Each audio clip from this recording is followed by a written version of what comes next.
Hi guys, welcome to our new blog. তোমরা সবাই কেমন আছো? আমরা একদমই ভালো।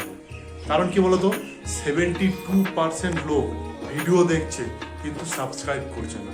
তোমরা যদি এইভাবে সাবস্ক্রাইব না করো তাহলে আমরা কি করে ভিডিও দেবো বলো?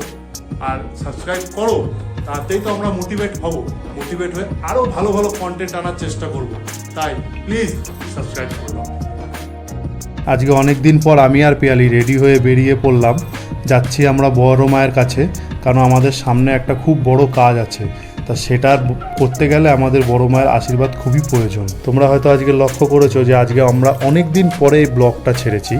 তা আরও সামনের 1-1.5 মাস হয়তো এই ব্লগগুলো ছাড়তে এরকমই আমাদের দেরি হতে পারে। কেন আমাদের এই ব্লগগুলো দিতে দেরি হচ্ছে তা তোমরা আমাদের সাথে থাকো, আমরা অবশ্যই তোমাদেরকে আস্তে আস্তে জানিয়ে দেবো সবই। আপকামিং ভিডিওগুলো খুবই ইনফরমেটিভ হতে চলেছে, তাই তোমরা অবশ্যই কিন্তু ওগুলোকে দেখবে। আমি আশা করব তোমাদের সাথে যেন এটা কখনোই না হয়, তবুও মানুষ তো কখন কি হয়ে যায় তার কোনো ঠিক নেই। আর আজকালকার দিনে এটা খুবই কমন বিষয়। আর এদিকে কথা বলতে বলতে আমরা মায়ের মন্দিরে দেখো পৌঁছে গেলাম। আর আমরা এখানে পৌঁছে দেখি তখনও বড় মার মন্দির খোলেনি। তাই দেখো আস্তে আস্তে আমরা চলে গেছিলাম গঙ্গার দিকে। গঙ্গার পাড়ে গিয়ে একটুখানি ঘুরলাম, একটু বসলাম, দেখলাম চারি সাইডটা দেখে ফেকে, তারপর আস্তে আস্তে আবার গঙ্গার পাড় থেকে বড় মার মন্দিরের দিকে চলে এসেছিলাম।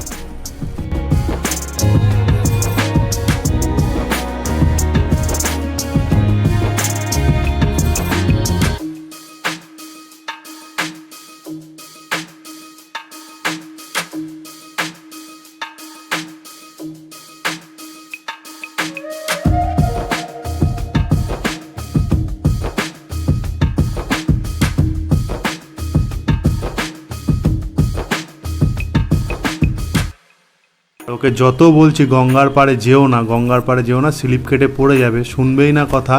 আর এই দেখো জল তুলে এখন মাথায় দেবে, মাথায় দিয়েছে ওম শান্তি ওম শান্তি। মাথা ঠান্ডা করো মা, মাথা ঠান্ডা করে দাও।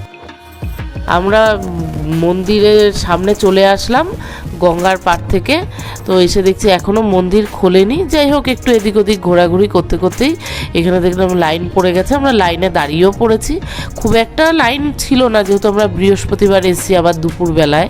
তো যাই হোক, যেটুকু লাইন হয়েছে একটু দাঁড়ালাম। কিন্তু এখন না একটা জিনিস খুব খারাপ লাগে।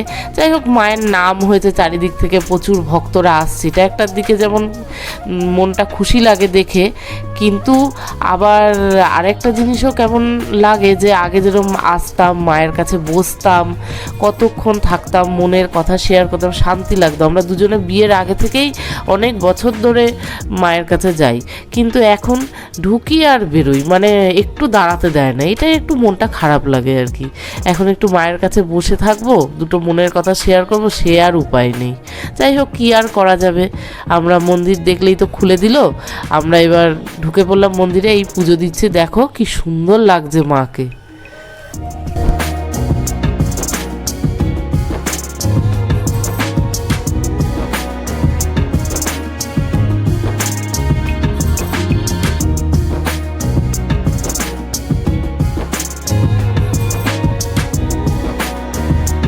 পুজো দিয়ে বাড়ির উদ্দেশ্যে রওনা হয়ে গেলাম। বাড়ি এসে একটু ফ্রেশ হয়ে রেস্ট নিয়ে আবার চেঞ্জ করে বিকালে বেরিয়ে পড়লাম একটু ঘুরতে। গেছিলাম আমার এক ছোটোবেলার বান্ধবীর বাড়িতে। আর একে দেখো, যেখানেই গাছ পাবে গাছের সাথে ঝুলে পড়বে। ও এত গাছ ভালোবাসে, কি আর বলবো। যাই হোক, আমার বান্ধবী বেশ ব্যালকনিটাকে গাছে ভরিয়ে পুরো গ্রিন করে রেখেছে, এত ভালো লাগছে দেখতে, বেশ রিফ্রেশিং। আর আমরা এসেছি আমার এই নাইটি বান্ধবীর বাড়িতে। আমরা দুজনেই কুর্তি বান্ধবী আর গেঞ্জি বান্ধবী এসেছি এই নাইটি বান্ধবীর বাড়িতে। আমরা কিন্তু সেই ছোট্টবেলাকার একই পাড়ার বান্ধবী। আর এই যে দাঁড়িয়ে আছে আমাদের পুলিশ জামাইবাবু, যে দীপককে খেলা দেখাচ্ছে। আর এরা দুজন হচ্ছে ওদের দুজনের বেবি। এরা দুজন এখানে বসে কি যেন বেশ আঁকাআঁকি করছে, খেলাখেলি করছে।